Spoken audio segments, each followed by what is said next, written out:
আসসালামু আলাইকুম রহমতুল্লাহ। যেমন ধরুন, আপনি ডাক্তারের কাছে গেছেন নিজের শরীরটা, দেহটা পরীক্ষা করার জন্য। ডাক্তার পরীক্ষা নিরীক্ষা করে আপনার হাতে একটা রিপোর্ট ধরিয়ে দিয়ে বলল আপনার ক্যান্সার ধরা পড়ছে। সেটা আবার লাস্ট স্টেজে, শেষ সময়। আপনি আর বেশি দিন বাঁচবেন না, অল্প কয়েকদিন বেঁচে আছেন পৃথিবীতে।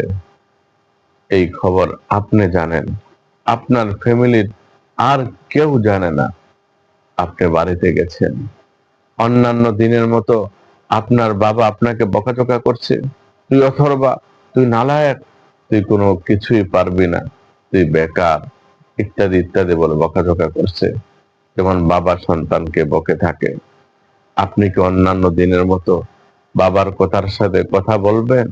অবশ্যই বলবেন না।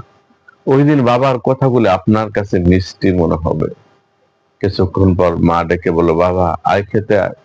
সেদিনকার মায়ের হাতের খাবার আপনার কাছে পৃথিবীর শ্রেষ্ঠ খাবার মনে হবে। মনে হবে যে এই তো মায়ের হাতে মনে হয় শেষ খেলাম, যদিও ডাল ভাত হয়। আপনি ঘর থেকে বেরিয়েছেন, পুরাতন বন্ধুর সাথে দেখা, যার সাথে দেখা হলে খুনসুটি দেয়, হাসি তামাশা করে, গল্প গুজব করে, মাঝে মধ্যে তর্ক বিতর্ক করে।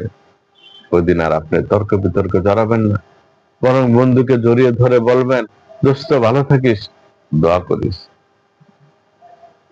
আসলে কি জানেন, আমরা মৃত্যুকে এড়িয়ে যেতে চাই, মৃত্যুর কথা মনে করতে চাই না। অথচ মৃত্যুর কথা যদি আমরা মনে রাখি, তাহলে আমাদের সমাজ থেকে সকল রকমের অন্যায়, অবিচার, জুলুম, নির্যাতন, পাপাচার, অনাচার, চুরি, ডাকাতি, ছিনতাই, রাহাজানি, জিনা, ব্যভিচার সব কিছু উঠে যাবে।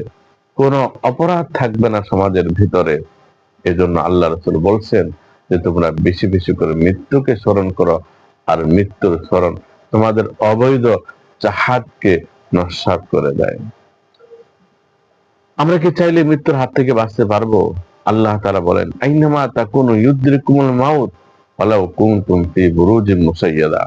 যদি মৃত্যুর হাত থেকে বেঁচে থাকার জন্য তোমরা পাথরের নির্মিত গৃহে অবস্থান করো, অথবা লোহায় নির্মিত কোনো বাড়িতে অবস্থান করো, ওইখান থেকে মালাকুল মউত রূহটাকে কবজ করে নিয়ে আসবে।